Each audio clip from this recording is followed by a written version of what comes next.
दोस्तों नमस्कार, मैं हूं किशन कुमार और आप देख रहे हैं अपना उड।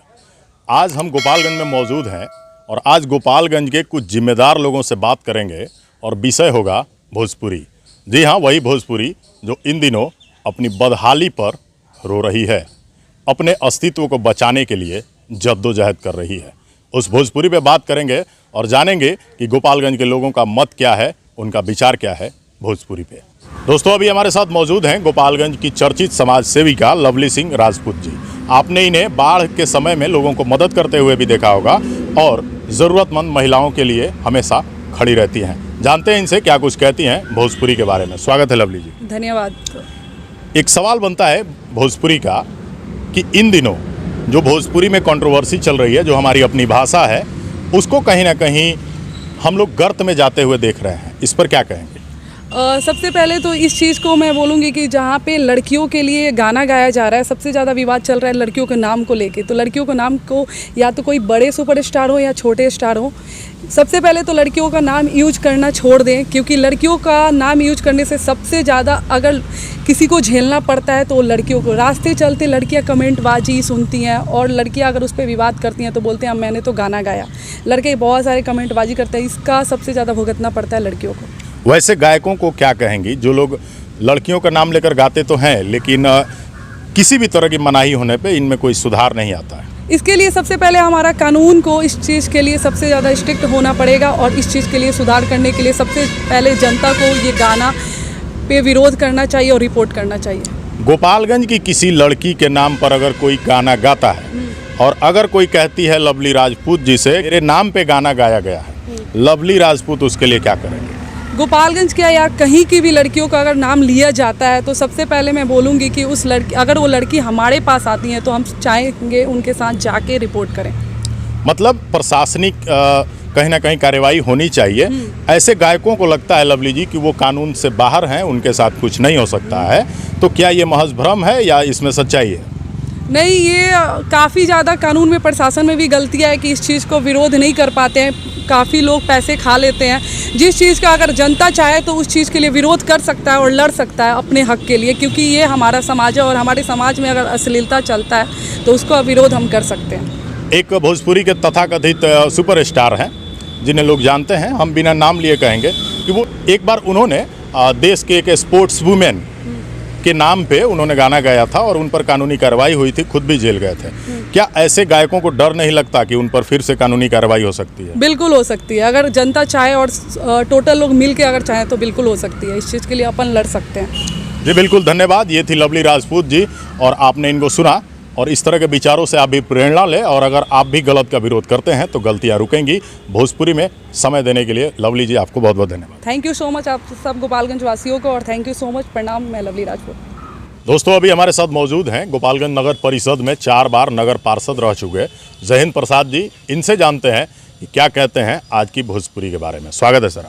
धन्यवाद सर, आज से लगभग 10 साल पहले भोजपुरी जिस तरह से थी और आज भोजपुरी जिस तरह से चल रही है, चाहे गाने हो चाहे फिल्म हो, आपको क्या लगता है? आप गोपालगंज के हैं और ये प्रोग्राम भी गोपालगंज वासियों से जुड़ा हुआ है, तो गोपालगंज के आप एक जिम्मेदार व्यक्तियों में से हैं, क्या कुछ कहेंगे इसके बारे में? देखिए, पहले का भोजपुरी जो था, आप अपने परिवार के साथ, बेटा हो, बेटी हो, पत्नी हो, महतारी हो, बाप हो, एक साथ बैठ कर के आप देख लेते थे और गाना भी सुन लेते थे।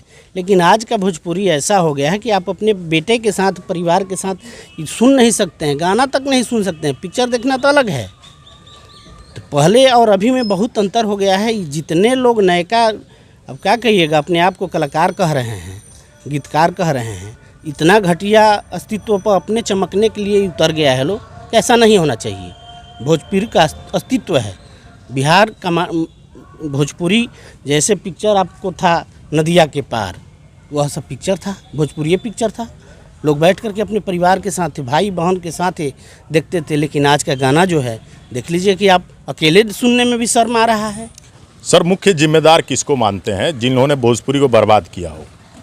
दर्शक भी जिम्मेदार हैं। ऐसा नहीं है कि जो सुन रहे हो जिम्मेदार नहीं है। अगर शुरू से अगर विरोध किए होते तो ऐसा ही पटल पर गाना नहीं आया होता, पिक्चर नहीं आया होता। तो दोनों जिम्मेदार हैं। ऐसा बात नहीं है कि खाली गाने वाला है, सुनने वाला भी जिम्मेदार उतना ही है जितना गाने वाला है। कुछ गायक लड़कियों का नाम लेकर आजकल गीत गा रहे हैं, उन लोगों के लिए क्या कहेंगे?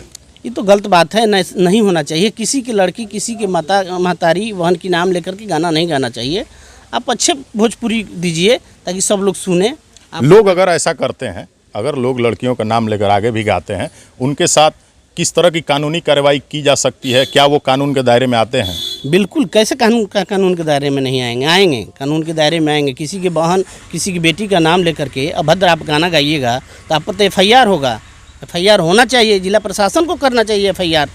जी बहुत बहुत धन्यवाद। ये थे जय हिंद प्रसाद जी, जिन्होंने अपनी बातें रखी भोजपुरी के बारे में। हम आपको किसी और से मिलवाते हैं और उनसे जानते हैं कि वो क्या कहते हैं भोजपुरी के बारे में। दोस्तों, अभी हमारे साथ मौजूद हैं विपिन तिवारी जी, जो कि गोपालगंज के कुचाय कोट के रहने वाले हैं और ये वर्तमान में सरकार की एक सत्ताधारी पार्टी से हैं। चूँकि हम किसी राजनीतिक पार्टी का नाम लेकर उसका प्रचार प्रसार नहीं कर सकते, इसलिए सिर्फ सत्ताधारी पार्टी कह सकते हैं। ये एक सत्ताधारी पार्टी के नेता हैं और इनसे जानते हैं कि ये भोजपुरी के बारे में क्या कहते हैं। स्वागत है सर आपका। आपको बहुत बहुत धन्यवाद।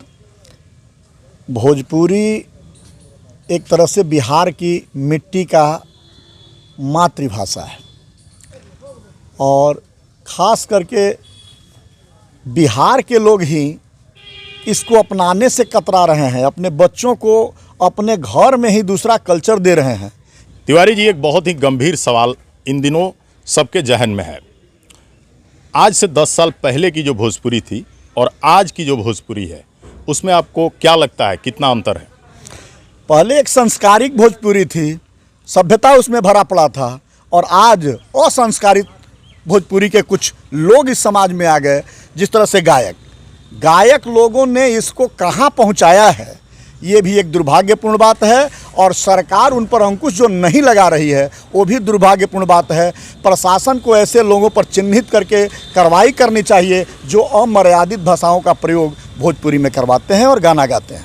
तिवारी जी, इन दिनों भोजपुरी के कुछ गायक हैं, मैं बिना नाम लिए कहूँगा, लगभग 100 में 90 ऐसे गायक हैं जो लड़कियों का नाम लेकर, किसी भी नाम को लेकर के वो गाना गा देते हैं।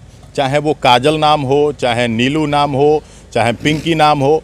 क्या इन लड़कियों के नाम को लेकर के गीत गाना अच्छा है? बिल्कुल अच्छा नहीं है, क्योंकि एक असभ्य समाज का ये निर्माण हो रहा है और नारी शब्दों का भी अपमान इसमें भरा पड़ा है। क्योंकि किसी भी व्यक्ति का नाम ले रहे हैं तो कहीं ना कहीं किसी नारी का ही नाम न है वो, तो वो एक बहुत बड़ी दुर्भाग्यपूर्ण विषय है ये। हम तो कहेंगे कि सरकार को थाना स्तर से इस पर इंक्वायरी करनी चाहिए कि कौन कौन गायक किस तरह से ये गा रहा है। उस पर निश्चित तौर से एक कानूनी कार्रवाई की प्रक्रिया बनानी चाहिए, जिस पर उन पर करनी चाहिए, चाहे वो कोई गायक हो। आप एक बिहार के सत्ताधारी पार्टी में नेता हैं, सरकार से क्या अपील करना चाहेंगे? सरकार से हम आपके मीडिया के माध्यम से, सबके माध्यम से हम मांग करेंगे कि इन गानों पर निश्चित तौर से प्रतिबंध लगाया जाए और थाना को निर्देश दिया जाए, कलेक्टर को निर्देश दिया जाए कि ऐसे गायक जिस जिला में पैदा होते हैं उनको किसी न किसी कानून के तहत बना करके अंदर जेल में भेजा जाए, कानूनी प्रक्रिया से दंडित किया जाए, जिससे वो इससे डरें और ये इस तरह की कार्रवाई न करें। जी बहुत बहुत धन्यवाद। ये वीडियो कैसी लगी आप हमें कमेंट करके ज़रूर बताइएगा। वीडियो को लाइक ज़रूर करें, चैनल पे फर्स्ट टाइम है तो सब्सक्राइब ज़रूर कर लें, साथ में बेल आइकन को भी दबा लें ताकि हम कोई नई वीडियो जब भी पोस्ट करें तो आपको नोटिफिकेशन मिल जाए। मिलेंगे आपको नई वीडियो में नई चीज़ों के साथ, तब तक के लिए नमस्कार, धन्यवाद।